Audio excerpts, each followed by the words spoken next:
आज हम कार्नेट heat engine के बारे में पढ़ेंगे।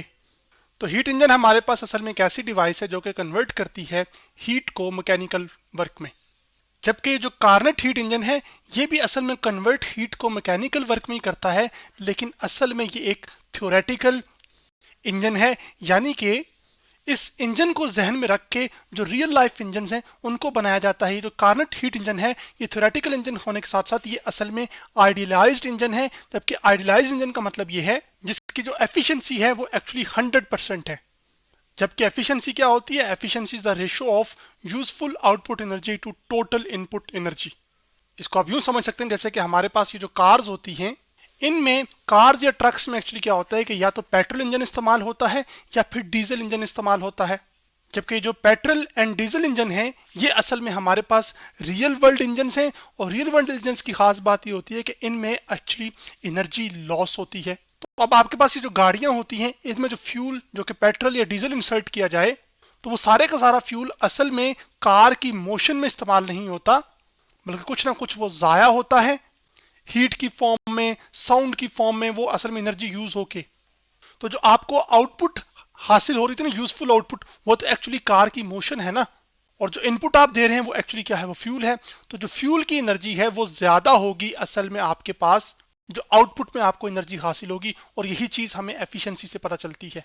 तो जितना ज्यादा फ्यूल आपके पास कार की मोशन में कन्वर्ट होगा या यूज होकर कार की मोशन में तब्दील होगा, असल में उस इंजन की एफिशिएंसी उतनी ही ज्यादा होगी।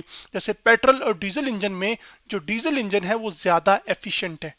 अब डीजल इंजन क्योंकि ज्यादा एफिशिएंट है, इसी वजह से डीजल इंजन को हम इस्तेमाल करते हैं उन गाड़ियों में जो कि आपने हैवी लोड या हैवी सामान को लोड करके एक जगह से दूसरी जगह मुंतकिल करना हो, तो उन गाड़ियों में जो इंजन इस्तेमाल होते हैं वो डीजल इंजन होते हैं। अब जो सेकंड इंपॉर्टेंट खास बात है कार्नेट हीट इंजन की वो ये है कि कार्नेट हीट इंजन क्या करता है? ये सेट करता है upper limit on the efficiencies of all real engine. यानी कि ये एफिशिएंसी के ऊपर अपर लिमिट सेट कर देता है कि सबसे ज्यादा जो एफिशिएंसी है किसी पॉसिबल इंजन की वो असल में कार्नेट हीट इंजन है, क्योंकि ये आइडियलाइज्ड इंजन है। उसके साथ जो थ्योरेटिकल इंजन भी है जिसमें किसी किस्म का कोई हीट की फॉर्म में एनर्जी लॉस नहीं होगा, ना साउंड की फॉर्म में एनर्जी लॉस होगा। सारी की सारी जो हीट है वो असल में वर्क में तब्दील होगी। जबकि जो रियल वर्ल्ड इंजन हैं उसमें तो ऐसा नहीं है। एनर्जी किसी न किसी फॉर्म में तो लॉस होती है या हीट किसी न किसी और फॉर्म में क्या होगी? वो तब्दील होगी मोशन के अलावा। अब डीजल इंजन का जो एफिशिएंसी है वो तकरीबन 40 से 45% है, जबकि जो पेट्रोल इंजन होते हैं इनकी जो एफिशिएंसी होती है वो लगभग 20 से 25% तक होती है।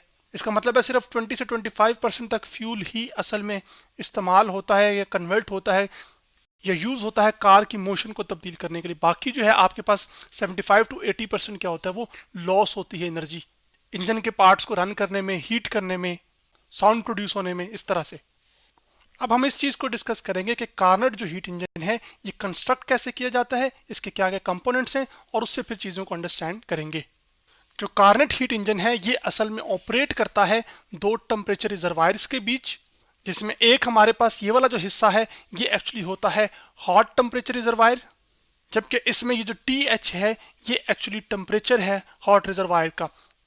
जबकि टेम्परेचर हम कहते हैं कोई चीज कितनी ठंडी है या गर्म है, या फिर माइक्रोस्कोपिक लेवल पर यानी कि एटॉमिक लेवल पर हम कहते हैं temperature average kinetic energy of particles को। जबकि काइनेटिक एनर्जी क्या होती है? मोशन की वजह से जो पार्टिकल्स की एनर्जी होती है उसको कहते हैं। जबकि इस कार्नेट हीट इंजन में यहाँ पर ये जो हिस्सा है, ये जो गोल पोर्शन आपको नजर आ रहा है, ये असल में हमारे पास वर्किंग सब्सटेंस होती है। जबकि जो TC है ये एक्चुअली कोल्ड टेम्परेचर रिजर्वायर है, और जो कोल्ड टेम्परेचर रिजर्वायर है इसका टेम्परेचर बहुत कम होता है बानिस्टन हॉट टेम्परेचर रिजर्वायर के।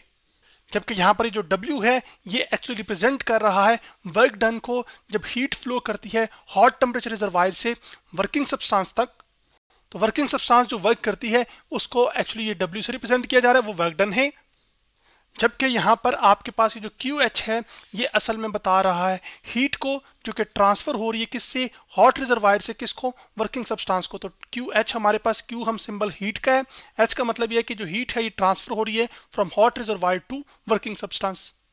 जबकि QC रिप्रेजेंट कर रहा है actually heat rejected by working substance to cold reservoir. तो यहाँ से कार्नेट हीट इंजन से हमें ये समझ आ रहा है कि जो कार्नेट हीट इंजन है ये ऑपरेट करता है दो टेम्परेचर रिजर्वायर के बीच, जिसमें एक हॉट टेम्परेचर रिजर्वायर है। इसका जो टेम्परेचर है वो इतना ज़्यादा होता है कि इससे अगर थोड़ी सी हीट अगर ट्रांसफ़र भी हो जाए इस वर्किंग सब्सटेंस को, तो इसका जो टेम्परेचर है उसको कोई ख़ास फ़र्क नहीं पड़ता। जबकि इसी तरह जो वर्किंग सब्सटेंस से हीट रिजेक्ट हुई होगी वो असल में कोल्ड टेम्परेचर रिजर्वायर को मिलेगी, और वो जो हीट इसको मिलेगी उससे इस कोल्ड टेम्परेचर रिजर्वायर का जो टेम्परेचर है वो चेंज नहीं होगा। तो कोल्ड टेम्परेचर रिजर्वायर को आप यूं समझ सकते हैं जैसे ये पानी का समुद्र हो, इसमें इस पानी के समुद्र को अगर थोड़ा गर्म पानी मिल भी जाए मिसाल देने के तौर पे, तो समुद्र के पानी को तो कोई फर्क नहीं पड़ेगा ना खास टेम्परेचर पर उसके। तो इसी तरह अगर इस कोल्ड रिजर्वायर को हीट ट्रांसफर भी होगी वर्किंग सब्सटेंस से, तो इसका जो टेम्परेचर है उसको कोई चेंज नहीं आएगा।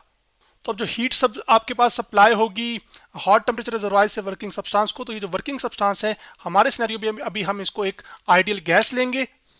और आइडियल गैस की खास बात ये होती है कि इसके बीच जो पार्टिकल्स होते हैं इनके बीच में किसी किस्म की कोई फोर्स ऑफ अट्रैक्शन नहीं होती, और पार्टिकल्स के बीच का जो डिस्टेंस है वो वेरी लार्ज होता है। तो इन गैस पार्टिकल्स को मैं आपके लिए यहाँ पर सिर्फ ड्रॉ कर देता हूँ कि ये पार्टिकल्स एक दूसरे से कोलाइड तो बेशक कर रहे होंगे, लेकिन ये असल में एक दूसरे के साथ एक दूसरे के ऊपर कोई फोर्स नहीं लगा रहे होंगे जिससे वो एक दूसरे को खींच रहे हों, और डिस्टेंस बिटवीन पार्टिकल्स क्या होगा वो वेरी लार्ज होगा। अब इसी वर्किंग सब्सटेंस के अंदर एक्चुअली हमारे पास ये जो कार्नेट हीट इंजन है इसके 4 प्रोसेसेस हो रहे होंगे। वो अब जो 4 प्रोसेसेस हो रहेंगे अब हम उनकी बात करते हैं। सो अब हम बात करते हैं प्रोसेसेस इन कार्नेट हीट इंजन। तो जो 4 प्रोसेसेस इन्वॉल्व होते हैं कार्नेट हीट इंजन में वो असल में है, उसमें से एक है पहला आइजोथर्मल एक्सपेंशन, सेकंड है एडियाबैटिक एक्सपेंशन, तीसरा है आइजोथर्मल कंप्रेशन, जबकि जो चौथा है वो है एडियाबैटिक कंप्रेशन। अब यहाँ पर अगर हम सबसे पहले प्रोसेस की बात करें तो जो आइजो का लफ्ज़ है ये असल में निकला हुआ है सेम से, जबकि जो थर्म है ये असल में गर्माइश है जिसको हम टेम्परेचर कह सकते हैं अभी समझाने के तौर पे। तो जब आइजोथर्मल एक्सपेंशन ऐसी एक्सपेंशन होगी तो जब हमारे पास आइडियल गैस कांस्टेंट टेम्परेचर पर एक्सपैंड करेगी तो उसी को हम क्या कहते हैं, आइजोथर्मल एक्सपेंशन। इसका मतलब है कि आइजोथर्मल एक्सपेंशन में क्या होगा, इसका मतलब यह हुआ कि इसमें वॉल्यूम इंक्रीज करेगा एट कांस्टेंट टेम्परेचर। जैसे कि आप इस एनिमेशन में देख सकते हैं जो कि मैंने javalab.org की वेबसाइट से ली है, जिसमें हमारे पास ये एक कंटेनर है और इस कंटेनर में एक्चुअली गैस पार्टिकल्स मौजूद हैं आइडियल गैस के, और यहाँ से आप क्या करते हैं कि इसको हॉट रिजर्वायर के साथ कनेक्ट करते हैं। तो ये हमारी वर्किंग सब्सटेंस है और यहाँ से आप हीट सप्लाई कर रहे हैं, लेकिन हीट सप्लाई इस तरह से हो रही है कि जो असल में जो टेम्परेचर है गैस पार्टिकल्स का वो चेंज नहीं हो रहा। इसी वजह से इसको हम क्या कह रहे हैं, आइजोथर्मल एक्सपेंशन। लेकिन उसके बावजूद जो वॉल्यूम है वो इंक्रीज कर रहा है, जैसे कि आप यहां पर देख सकते हैं हीटिंग की वजह से वॉल्यूम इंक्रीज हो चुका है। जबकि एडियाबैटिक एक्सपेंशन हम कहते हैं ऐसी एक्सपेंशन को जिसमें गैस एक्सपैंड करे, यानी कि उसका वॉल्यूम जो है वो इंक्रीज हो लेकिन बगैर किसी हीट ट्रांसफर के। तो इस तरह की जो एक्सपेंशन होती है उसको असल में हम एडियाबैटिक एक्सपेंशन कहते हैं। जैसे कि आप इस एनिमेशन में देख सकते हैं कि यहाँ पर आपके पास ये प्रेशर और वॉल्यूम का ग्राफ दिखाया गया, जिसमें ये जो लाल पोर्शन है एक्चुअली यहाँ से लेकर यहाँ तक ये रिप्रेजेंट कर रहा है आइजोथर्मल एक्सपेंशन को, जबकि उससे आगे ये वाला हिस्सा जो ब्लैक पोर्शन है ये असल में रिप्रेजेंट करेगा एडियाबैटिक एक्सपेंशन को, जिसमें आपके पास ये जो हीट सप्लाई हो रही है वो उसमें खत्म हो जाएगी। जैसे कि अभी आप देखेंगे, अब मिसाल के तौर पर ये एनिमेशन थोड़ी तेज है, कंट्रोल से बाहर है, लेकिन उसके बावजूद हम समझने के तौर पे अब ये इधर आ चुका है। अब आप देख सकते हैं कि यहाँ पर हीट रिमूव हो चुकी है और कलर भी चेंज हो चुका है, जब इसका जो कि ये रिप्रेजेंट कर रहा है कि एक्चुअली जो वॉल्यूम था वो पहले यहाँ कहीं था, ठीक है, अब वो उससे बढ़कर आगे हो चुका है। तो हीट ट्रांसफर किए बगैर भी एक्सपेंशन जो गैस की हो रही है उसको असल में हम क्या कह रहे हैं, आइडियाबैटिक एक्सपेंशन। फिर उसके बाद इस एनिमेशन में ये होगा कि आपके पास आइजोथर्मल कंप्रेशन होगा, यानी कि कांस्टेंट टेम्परेचर पर भी जो वॉल्यूम है वो डिक्रीज करेगा। फिर उसके बाद आपके पास ये होगा कि एडियाबैटिक कंप्रेशन होगा, जिसमें हीट ट्रांसफर किए बगैर या विदाउट हीट ट्रांसफर आपके पास जो वॉल्यूम है वो एक्चुअली डिक्रीज होगा, जैसे कि यहाँ पे देख सकते हैं आप।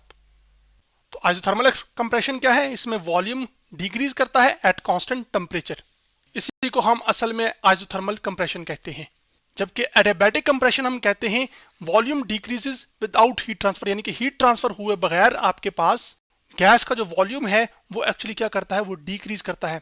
अब ये सारे प्रोसेसेस कैसे हो रहे होते हैं ये फिर अब हम जो चीजें हैं ये आप नेक्स्ट लेक्चर के अंदर डिटेल के साथ डिस्कस करेंगे। तो आज हमने कार्नेट हीट इंजन के बारे में पढ़ा।